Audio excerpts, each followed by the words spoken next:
What's going on, guys? Happy Sunday, happy Easter to anybody that celebrates. If you celebrate anything else at the same time, happy Passover and stuff like that. Sunday night, if you are tuning in, thank you so much for that. Tonight, we have Chris Turcotte, who's going to be joining us. I'm just going to get him in now. He is from Canada. He runs a mortgage company as well as a property management company. I'm sure some other stuff I don't even know about. So really excited to get his input and his take on stuff that's been going on. So that being said, Chris, thanks for joining us, bud. Hey, Chris. Two Chris's. There you go. Finally. Yes. Really good name. I know it's been a little bit time coming. We've been circling the water, so happy we got this done. Absolutely. Happy Easter to everybody. Yeah, absolutely. So let's dive right in. Can you give us, 1 to 2 minute background context of who you are, what you do, and all that stuff in case, anybody watching doesn't know? Yeah, the biggest challenge is going to be 2 minutes. But so obviously, Take Chris longer Turcotte, if you want. Yeah, Chris Turcotte. I am north of the border, so I'm up here in Canada, and I run two national franchise organizations. So I run Centum Financial Group, which is a national mortgage broker franchise organization coast to coast. We have roughly about 1,700 brokers in every province, and then we have the Canadian master rights for a company you may be familiar with in the States, Real Property Management, so RPM. So we have the Canadian master rights to that we own and operate. That's also coast to coast with roughly about 40 some offices. It's probably the baby of our group. Obviously, our group is the Toro Pacific Group. We own Century 21 Canada as well. Century 21 Asia Pacific, and then we have a travel company. We have Uniglobe Travel that's in like 64 countries, or at least was. Great time to own a travel company right now. So myself, the two brands that I the president and COO of is obviously the property management side and the mortgage side. Other than that, me in a nutshell, a lot of my Instagram content isn't so much like I don't go into the weeds with the two industries. I really come from a motivational side of things. My whole story is just about like perseverance and everything else, and that's a whole another. Check out the content if you want to go there. But really, just motivational stuff and keeping everyone positive and just sharing my personal story to make people realize that hey, if I can persevere through that, surely somebody else can, right? So, Love it. I think I've been following you for a while. I think it's really great stuff. I think I find a lot of it relevant and entertaining and useful and stuff. So definitely anybody should go check it out, whether they're on IG Live or we are recording all of these, so you can go check them out on my YouTube. I'm going to make it available to Chris, so maybe he'll put it up on his or do some other stuff. So great stuff. But obviously I am trying to keep this in and around what's been going on with the pandemic. It's now April 12th being recorded. Is Sunday. You guys obviously work in, with the mortgage industry and the property management industry, two very relevant pieces. I'd love to hear just a little bit getting in the weeds of what's been going on for the past few or several weeks. What have you guys seen? What have you been doing to stay afloat, keep the businesses going, keep the machine running, stuff like that? Well, I think it's probably a lot like, and forgive me, I don't know if you guys are in multiple states. Yes, so we're multifamily based, mostly in like Florida and Ohio, but we have a couple other holdings in like the Carolinas, Tennessee, Alabama. Gotcha. So what makes it interesting being coast to coast in Canada is everything is provincially regulated. Okay. What that means is like just because they're doing it in Ontario, it might be a completely different set of rules in Alberta. Yep. So and then of course we have our prime minister, our version of your guys' president, Justin Trudeau, that it's been interesting to see things happen in the way that they happen. So the very first ball drop for us was our prime minister, making the heroic message of, hey, don't worry, if you're having hard financial times, you don't got to pay rent. Oh, wow. But didn't put the stimulus package or like nothing else. It's basically just like, you don't got to pay rent. And we're like, well, this will be neat. And we're like, okay, let's see how this goes. And then very quickly, by province, they started waiving the eviction law. Like freezing it. Yep. So suddenly you're like, cool, Prime Minister says you don't have to pay rent, and every province has now said it's illegal to evict people. Gotcha. When was this? This would have been end of March. Okay. Pardon me. No, probably about like March 22nd. Okay. which was problematic because of course we're just starting to get rent roll and everything going, right? Yeah. And we're like, oh, cool. So how is this going to? Right. Yeah. How is this going to work? Mm-hmm. I don't know how the mortgage referrals have been in the U.S., but what also made it problematic was if it was your primary residence, like the mortgage on your house, those were getting obviously a lot. There's a lot more liberty there and a lot more generosity there than people that owned revenue properties. So Interesting. you've got quite the mess. You've got basically the prime minister saying, "Hey, if you're a tenant, don't worry. You don't have to pay your rent." And then on the flip side, the banks are like, "Well, you own multiple properties, so you must be financially good. So we don't know if we're going to defer the mortgage payments." Gotcha.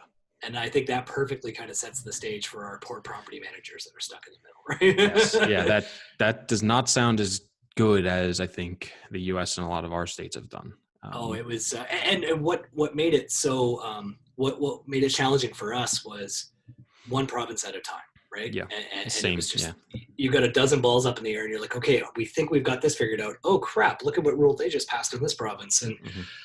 it was interesting. But it just goes. I'm curious. I'm gonna bat it back in your court. Like, what you have property managers that obviously work for you guys. Yes. So like, what's your message to them? So luckily for us, and I'm curious if it's changed, I think our government has done a pretty good job of putting some stop measures in place for people that are being affected.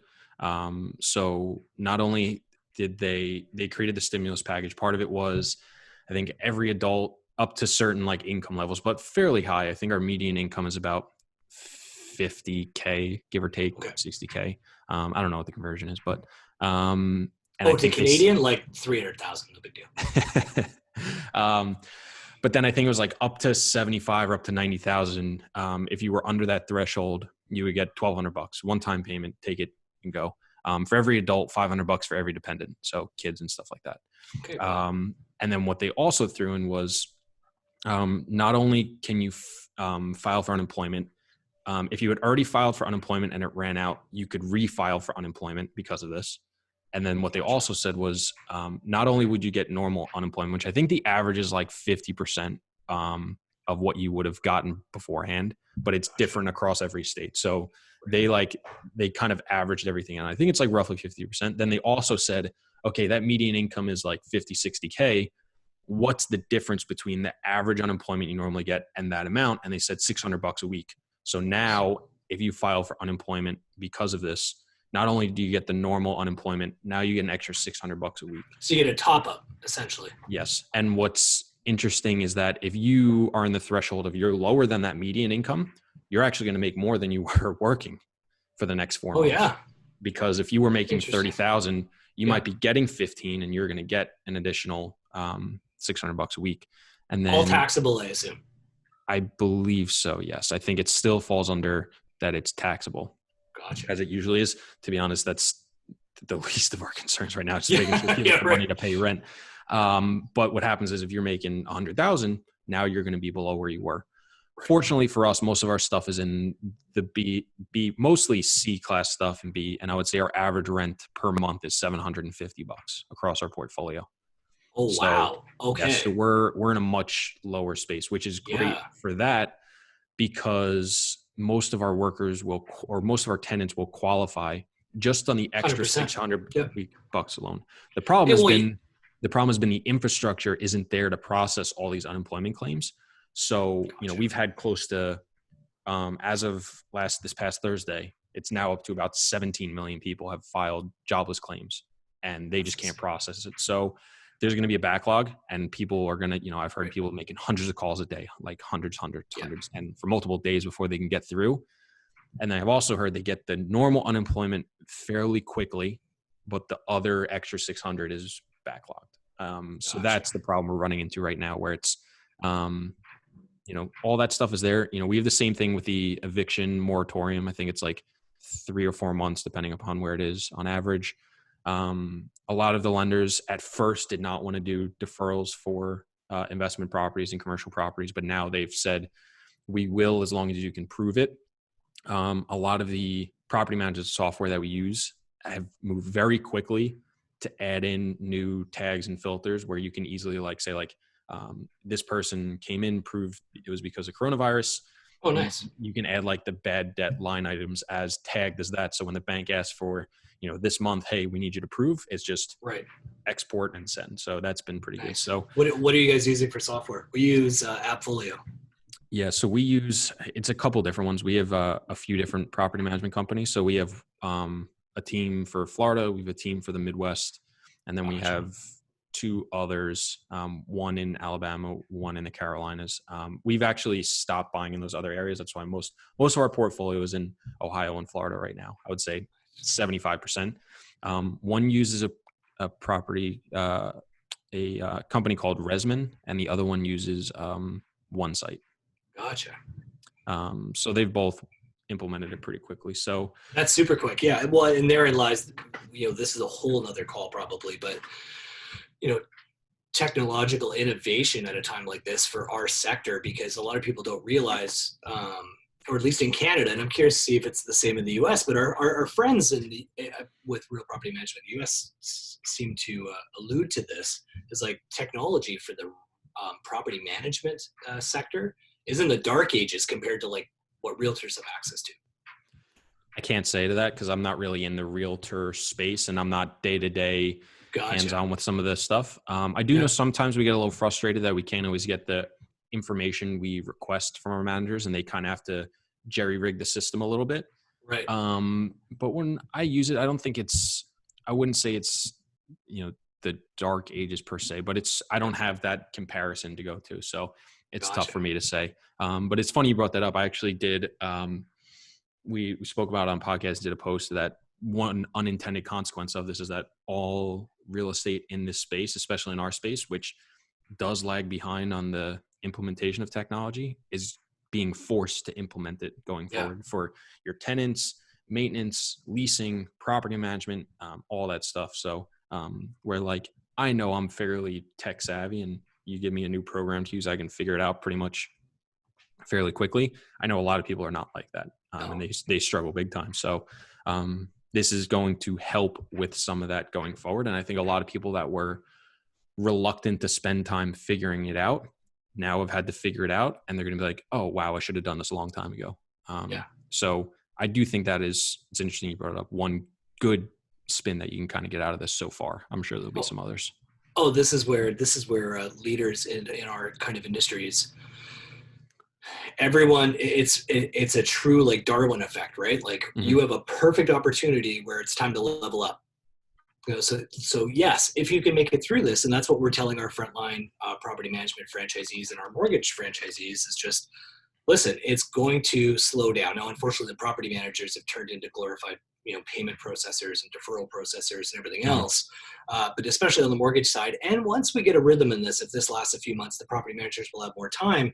It's like those that lean into things like, how many people now are like, hey, look, Mom, I'm doing video telephone calls, right? Like, like nobody knew what Zoom was before this, right? Like, unless you were, doing a lot of, if you had staff out of state or out of province and stuff like that, which I'm sure both of us did. But for the vast majority, we've now got brokers that are like, wait a minute, like I can do mortgage signings like this and stuff like that. And you're like, yeah, people leaning into like DocuSign and everything all of a sudden.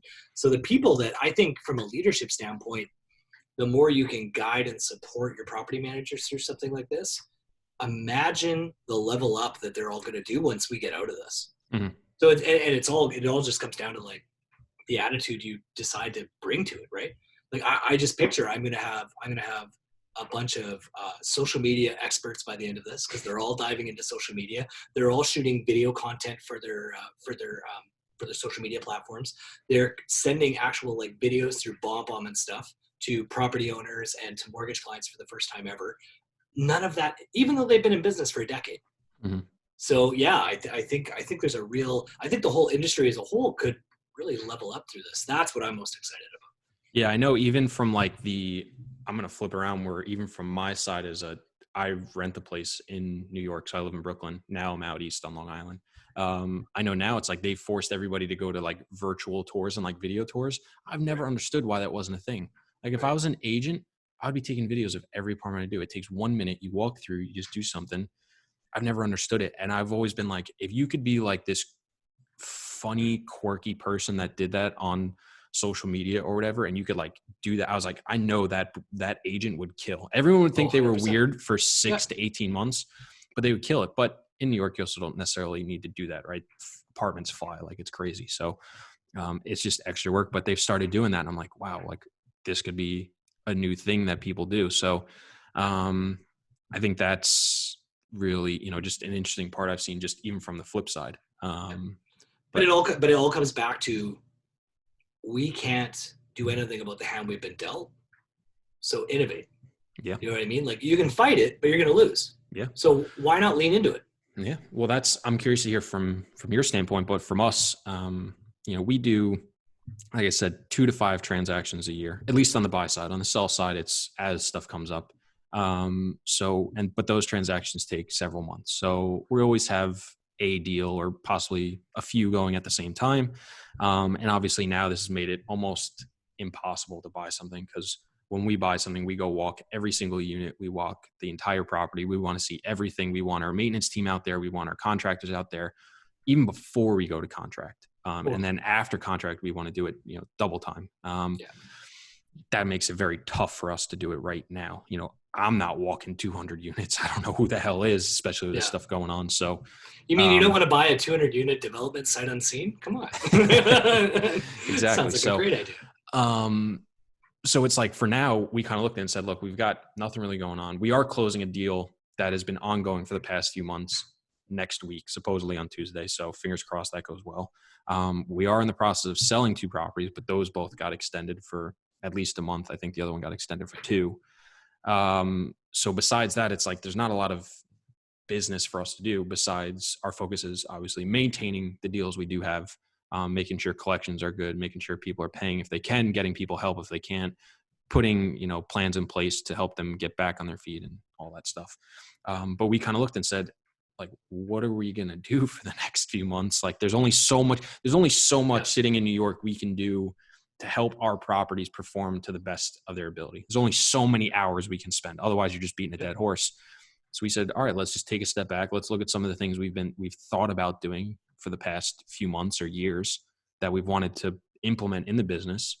And let's take this time to do it now. Like, let's take a bad situation, spin it into a positive, and let's start doing that stuff. So like, we just imported our newsletter we do every month over into Active Campaign, and we're ramping up our like automated emails and stuff like that for, investors and potential clients and things like that. We just started sending them the websites, I assuming, then retargeting them. And yeah, we haven't gone that far with like paid advertising and stuff, but it's just through like all the free stuff. People hear about us, they go sign up, they realize we take investors. There's like an opt-in, they fill out a questionnaire. And then from there, it was always just like, whenever we would do it, it was like send one email to this one person. And it was like something we would have to consciously do to keep up. And now it's like, hey, let's create some of the pipeline where it's like, hey, we can get them to a certain stage where then it makes sense to go, to a one-on-one conversation instead of like from the very beginning.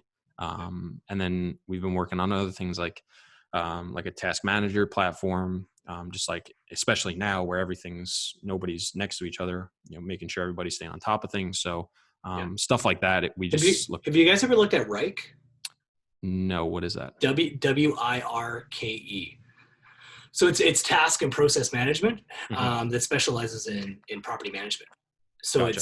so you can really, really, it's a good way to at scale make sure that your property managers are creating a consistent experience every single time, regardless if they're a week on the job or they've been 10 years on the job.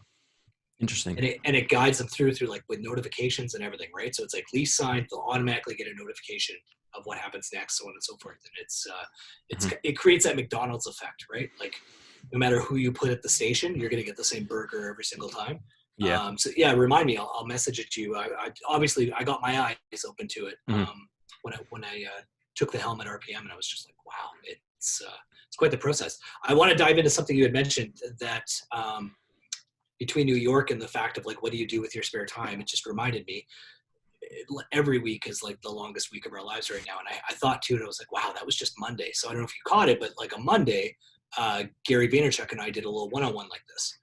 Yeah, I did see And, it. Yeah, it was good. and he commented on the fact that like VaynerMedia is like what 60 million a year or whatever like that, and I don't even know. he's paying attention to how much they spend on bananas and candles now, right? So Yeah. where I was going to go with that is like we have a chance to also look inward, right? Like what processes and systems can we create in our downtime to level everyone up, but Mhm. also is there cost cuts, right? And I've developed an intimate relationship with the two companies because now we've got that. Like two things: one, you have a little bit more time once the crisis fires subside, obviously, Sure. but then two, you know, with financial uncertainty and everything else, you're looking at cost cutting, right? So it Yeah. forces you to look at all those dark corners. Mhm. And it's crazy what systems were like, wait a minute, we pay how much for that? And we haven't even used that in like 7 months. What are we doing, right? Yeah. So, yeah, anyone watching this that runs a business or anything like that, like now's the time to look inward. And Yeah.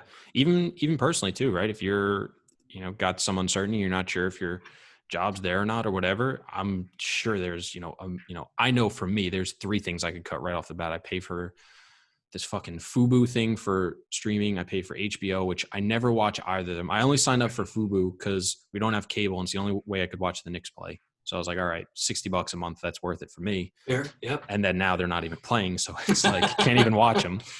So I know like off the bat there's that stuff, and then I know there's other stuff without even looking that there's things you can cut out. So Like a yeah, gym especially membership now. yeah. Yeah, well, it depends. Those are sometimes tough to get out of. You got to go in person and cancel or certified letter and Yeah. stuff. It's crazy. So, but no, I think it's a huge thing. You got to look at, what you've been doing and what you can cut before, obviously the last thing you want to cut is people. So if you can cut, something else, I'm sure you're going to do it. So, no, I think that makes a lot of sense.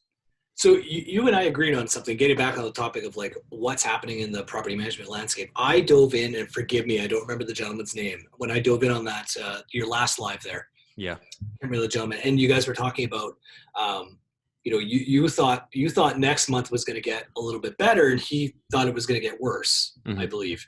And I was in your camp where. So let's talk about that real quick. The most problematic thing about April was all the relief, or not relief, all the liberties were granted to the tenants, but then the compensation wasn't there yet, right? There was, I don't know about you guys, but here in Canada, there was the, hey, you don't have to, and don't worry, money's coming, but not yet. Mm-hmm. So of course that's when it goes down to like a character thing where the odd renter is like, well, wait a minute, I've got the money in the account, but I don't know when I'm going to get paid next. And the government says I don't have to pay rent. You know what? I'm not going to pay rent. Where I think now, from that last live, I think May is going to be a lot better. I'm optimistic that May is going to be a lot better. People have that compensation in the bank. I hope that it's always interesting to try and dive into the psychology of a tenant. But I would hope that, any tenants watching this, like, yes, I get it. We get it. You wouldn't have to pay rent and Mm-hmm. all would likely be forgiven. But if you like where you live, don't forget there's a property owner on the other side of that fence that has to pay the bill, that is going to cover your butt to live in their house that month. Mm-hmm. So, if you can't, you can't. We totally get that. But for those that are like, on the fence of abusing the system a little bit, if you really like your place and they end up losing the place, well, guess what? You've got to go too, Yeah. So and the bank that's taking it back is going to be way less forgiving than any individual owner. 100%. So, Yep. no, I think it's really interesting. I forget which one, because I've done so many of these now. I don't think it was last night's. I think it was maybe the night before, or maybe even the night before that. I don't even know, to be honest. These days are I thought we were all together. special to you, Chris. Yeah, exactly. Every single one of you. Yeah, but we were talking of like, it goes back to the problem with what I was saying. So for us, I'm less worried because, like I said, our average rent is right around $750 plus or take $25, $30. I don't know off the top of my head, where people, if they were to get that $600 a week, should be able to pay. Yeah. Like I said, the problem though is the infrastructure just isn't there. They've never had to deal with this volume before. It was the three highest weeks of jobless claims ever. Is it a telephone process, or is there an online? Here in Canada, there's an online process. It's very quick. It's online. It's over the phone, and now they have people in person because they just can't handle the influx. Is from what I've in person. That's a great idea. Well, they have to apparently. It's like I've heard. It's like people are like, it's all every area is different. First of all, right? Because unemployment's run through each individual state, so all 50 of them are doing different. And then it's like each level is like, some areas have much more higher claims than others. Like I think California was the highest of all the states so far. New York's obviously going to be up there. Washington's going to be up there. Jersey's going to be up there. I think Florida's going to get hit really bad because they're just not taking it serious. So like, it depends. Like if you live in Iowa, you're going to be okay. Like you're probably going to, within a couple of days, probably get it and get going and stuff like that. But if you're in California, apparently people are, calling 100 times a day. So once that system gets going and ramps up and gets some help and can start handling more of this stuff and the wait time gets cut, I think it's going to be okay. So for us, for April, and this is one of the questions I want to have you, our collections have been very close to our average so far at every point along the month. So at the 5th, at the 7th, at the 10th, we'll probably look at the 15th because that's oftentimes when evictions are allowed to be filed. Yep. We've been very close. A lot of them have been right on the nose of what our average has been. A fair of them have been a couple percentage points below. One was a little bit lower than normal. And surprisingly enough, we had one that was actually doing better than the last 4 months. Who would have thought? But you're just like, what logic is this, right? Yes. So for April, it was significantly better than a lot of people feared in our space, right? I can't speak for, the B class, which is probably around $1,100 rent, and the A class, which goes up to $1,500 to above. I can't speak for those. But I do know in our space, it's from other people I've heard as well in and around the same stuff, and people even up in that B area. It's been very close to what they've experienced the last 4 months. Right. Reason being is because a lot of these areas too, where New York being basically the epicenter of the breakout in the US, or one of 2 or 3, we started working from home March 15th.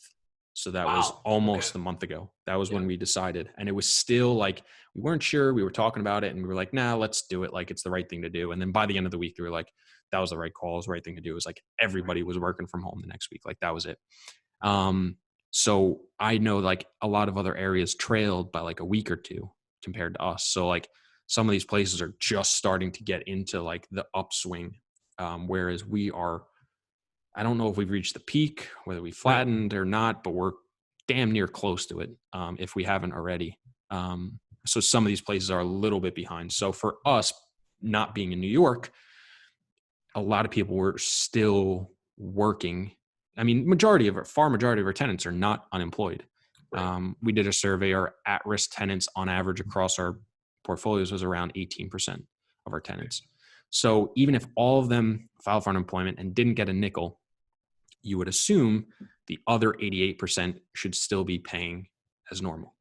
However, that we all know that's not the case. Like you were saying, just because somebody gets the money doesn't mean they're going to pay because they know they can't be evicted for the next 3 months. So it's been interesting to see that this month has been good. I was optimistic it's going to continue to stay that way or do better as these systems kick in and the machine and the cogs start going and stuff like that. However, it also depends. They may have said that my fear is they said, hey, we'll give $600 a week to anybody who files unemployment because they thought the unemployment number was going to go to 25 million people in the US, right? If now all of a sudden that 25 million turns into 50 million, well, they're going to need a lot more money to go do it or it's going to run out. So if this goes into June, July, August, and the numbers of people and get significantly higher, the timeline gets longer than they thought, hopefully that money doesn't run out. That's my fear right now. Besides people just deciding not to pay. And I'm sure it's probably. Yeah. So we're still single digits, percentage wise, right? For defaults. Mm-hmm. Ironically, of that list, I had a debrief with my operations manager and, she was like usual suspects plus a few extra. What's really interesting is the rents. So like in Vancouver, just hearing the rents is like mind blowing. So we're obviously here in Vancouver. A studio apartment starts at $2,000. Mm-hmm. That's very similar to New York. So yeah. If you're a two bedroom condo, you're $4,000, right? So and what's fascinating is it's rented by like a Starbucks barista and in admin making like 50K. And you're like, Mhm. this doesn't add up. And they're still making it happen, but that's where I'm curious, right? Once like all those retail people and everything that, you lived in New York, but now you don't. Why? Because when you're young, you want to live in the heart of it, right? Until you realize, holy crap, I'm really tired of eating noodles. Yeah. So the romance is over, and then you finally common sense prevails, right? So that's where I'm curious to see the downtown core area. Mhm. Curious to see what happens now that it's primarily a younger demo. They don't have that savings to fall back on. They were in the retail space, which is just non-existent now. So I'm curious to see. I am in the same camp where I think people have the money they need now, but I don't know if that younger demo is going to make the cut. It's curious to see. But yeah, our prices are astronomical, right? If you want a standard 1,500 square foot house in an average area at best, like we're talking a house that you'd never buy kind of thing, you're looking $5,000-6,000. Oh, wow. Well, a lot of people don't realize like New York and Vancouver, it's like two of the most expensive places on the planet, right? Like Yeah. that's the problem when you want to live where it's beautiful and warm and there's never any snow, right? You're willing to pay a premium. So Yeah. No, I hear you. I think, no, that's interesting to hear. What, because you were talking about at first that like they said like, oh, you don't have to pay rent and you guys still have to pay the mortgage. What is the stimulus like been since then? Have they added extra money coming into individuals' pockets? Have they deferred mortgages? Have they changed anything, or that's still the yeah, case? so now it's on a case by case basis. It has transformed a little bit for the revenue properties. It is on a case by case basis, but it's like going to the dentist, right? Like you gotta submit the paperwork to prove the hardship, so on and so forth. Which I guess like on the flip side of that, like you're asking to skip your mortgage payment. Like Yeah. there should be some hoops. I get it. It's going to be really, really interesting to see in the coming months. The banks in Canada, like the Canadian banking system and the U.S. banking system, is completely different, right? Like how they derive their money and everything else. And there's only 6 major financial institutions in Canada that are all basically insured by the government. So Gotcha. there's a lot. It's not like a hey, we need some money kind of thing. There's just an infusion. So there's no fear of like a collapse or anything like that. Okay. It's really just our mortgage rates. I don't know about the rates there. Our mortgage rates are starting to go through the roof, obviously, because all the investors, are seeing that there's more risk on that money now being lent Mm-hmm. out and stuff like that. There's not a lot of new money being borrowed right now. It's really just how do you stretch out the amortization of the current debt people already have on the books. So I think it will get better because ultimately what it comes down to, obviously working in the financial realm pretty much my whole adult life, the thing the bank never talks about is the most expensive thing a bank can do, especially at a time like this, is foreclose on a house. Yep. So they're going to come through. Yep. Like if it's not today, it's going to be next week. The minute it gets to the point of where they realize these investment property owners are going to start defaulting, that's when you're going to see. That is the one advantage to the government being in every major bank's pocket in Canada, is like if there is a risk of the bank taking a hit, it's immediate approval. It doesn't need to go to a state senate. It doesn't need to go this. They're one and the same essentially. So the good news is that relief will come fast because obviously when things went down south, no pun intended, Canada has never ever had a case like that. Okay. Because we have something called CMHC insurance, the Canadian Housing Mortgage Corporation. Essentially, it's a default insurance through the government of Canada, where if you're buying a home with less than 20% down, the banks are off the hook. So if you or I default on that mortgage and we leave and we throw the keys back at the bank, the bank recoups their losses. They're made whole. Yeah. That's pretty so nice. That almost sounds scary. So is it like, not to get too far out in the woods, but is it like putting less than 20% down? Is that special cases or is that fairly normal in Canada? It's fairly normal. Yeah, it's fairly normal. Yeah. Okay. Because here it's like 20% is standard. To get less, there has to be certain reasons. Like there's like FHA for first time home buyers, and you have to pay what is it, like some sort of PMI insurance. So it's like principal mortgage insurance or something like that, where basically not only do you pay the interest, you pay extra as insurance. Right. I know like VAs and there's other different programs and stuff like that. But if it's like, hey, I want to buy my investment property without being creative, it's like, no, you got to put 20% down. So that's Yeah, interesting. investment properties. Yeah, investment properties, same thing here. Yeah, so Okay. investment properties are 20% down, but for primary residence, it's as little as if the purchase price is under 500K, you only need 5% down. Oh, wow. Or Okay. in the States, like remember back before the fall there, you guys didn't even. It was beyond zero down. It was like, here, you don't need to put anything down, and here's Yeah, I've two heard it was percent. crazy. Yeah. Yeah, we'll finance up to 102% of your home. Like as Canadians, we're just like, that's amazing. Like, how does that work? That can't possibly blow up. And then of Yeah. course, I Of course. digress. But Yeah. No, that's interesting to hear. No, I think I wish I was better versed in like the United States economy and how everything worked. Because I still don't fully understand it. It's something I recognize I need to understand a little bit better. Like the debt world is something I'm slowly learning and understanding, especially like the secondary market. Because that's something I've never really understood. And it's a complex vehicle. But this has kind of forced me to help understand it because it's affected a lot of the stuff that we do. yeah, it's forced You you know, to level up, right?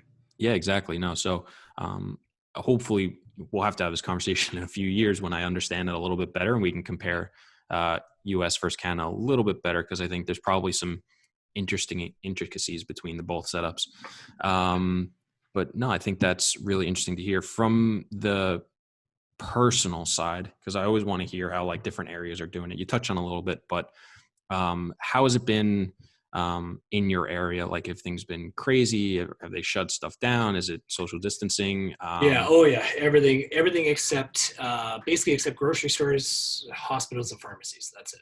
Yeah. Gotcha. Yeah. They've even closed all the parks now. So now that being said, but you'll still, I did a big empathy wine. If you followed the page, I did a massive empathy wine order where literally got 20 cases, so 240 bottles of wine dropped Wow. off at the house. And what I've been doing for the staff, since we haven't seen each other forever, I've been making deliveries. So today I went and did a delivery downtown Vancouver, and there's like 400 or 500 people walking along the boardwalk and the beach.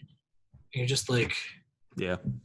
you can't fix stupid, Yeah. unfortunately. It's frustrating, but yeah, we essentially were all on lockdown, essential services only, and it's been like that forever. And I think it's going to be like that till at least July, and then we'll see what they're saying. Right, like now the newest reports are saying this is going to resurge again in the fall. So we'll see what happens. Yeah. It was the second wave thing because I guess that's starting to hit in China, and I guess for me, I don't know. I was talking with my mom about this earlier today because Easter just gave her a ring. She's actually down in Florida, and we were just talking. And she's like, "Yeah, they're going through the second wave." And I was like, "Yeah, but that was always expected. Like when they Yeah, open it back up, if there's no vaccine, there's going to be a second wave.